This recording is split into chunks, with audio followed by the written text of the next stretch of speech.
అందరికీ praise the lord. ఈరోజు నేను ప్రతి ఒక్కరితో ఒక విషయాన్ని అయితే పంచుకోవాలనుకుంటున్నాను.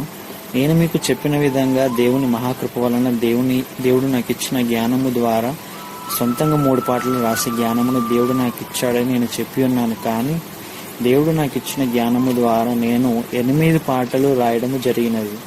కానీ నేను రాసిన పాటల పుస్తకంలో 5 పాటలు అవి ఎక్కడో పోగొట్టుకోవటం వలన, ఆ పాటల పుస్తకం ఎక్కడో పడిపోవటం వలన, అలాగే ఆ పాటలు గుర్తు తెచ్చుకోవడానికి నేను చాలా ప్రయత్నం చేశాను.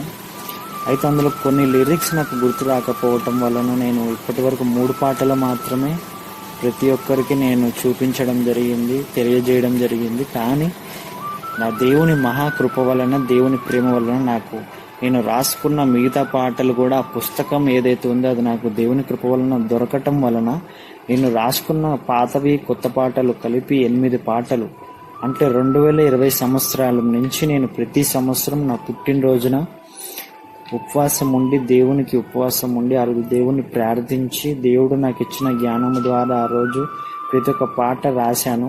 ఈ 5 పాటలు ఏవైతే ఉన్నాయో, నేను రాసిన 3 పాటలు కాకుండా ఏవైతే మిగతా పాటలు ఉన్నాయో అవి దేవుడి కృప వలన నేను దేవుడిచ్చిన జ్ఞానము ద్వారా రాసిన పాటనే. 2020 సంవత్సరం నుంచి 2026 వరకు నేను రాసిన 8 పాటలు దేవుని కృప వలన నాకు దేవుడు దయచేసినవే. నాకు చాలా ఆనందంగా ఉంది. ఎందుకంటే నేను రాసుకున్న ఈ పాటలు పోగొట్టుకుని నేను చాలా బాధపడ్డాను. కానీ దేవుని ప్రేమ మళ్ళీ నాకు ఆ పాటల పుస్తకం దొరికేలా చేసింది దేవుని కృప.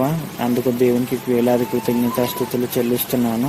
అయితే నేను మీకు ముందుగా చూపించిన 3 పాటల్లో కాకుండా మిగతా 5 పాటల్లో ఉన్న ప్రత్యేకత ఏమిటంటే, నా విషయంలో ఆ 5 పాటల్లో 2 పాటలు హైదరాబాద్లో నేను ఉన్నప్పుడు సాంగ్స్ ఆల్బమ్ చేయడానికి కొంతమంది నాకు అవకాశం ఇచ్చారు. కానీ నా అనారోగ్య పరిస్థితి వల్ల, కొన్ని కారణం వల్ల ఆ అవకాశం చేజారిపోయింది. అయితే నాకు ఇప్పటికీ చాలా ఆనందంగా ఉంది. నేను రాసుకున్న పాటలు, సొంత పాటల్లో నా స్నేహితులు హైదరాబాద్లో వాళ్ళ వెళ్ళే మందిరంలో కానీ, ప్రార్థన ప్రదేశాల్లో కానివ్వండి, స్థలంలో కానివ్వండి, నేను రాసుకున్న పాటలు పాడుచున్నారు, మందిరంలో దేవుని స్తుతిస్తున్నారు నేను రాసిన పాటల ద్వారా. ఇంతకు మించిన ఆనందం నాకు లేదు. దేవుడు నాకు ఇచ్చిన ఇంత గొప్ప ప్రేమ, ఘనత, ఇంత గొప్ప మహిమకు దేవునికి వేలాది వందనాలు, స్తుతులు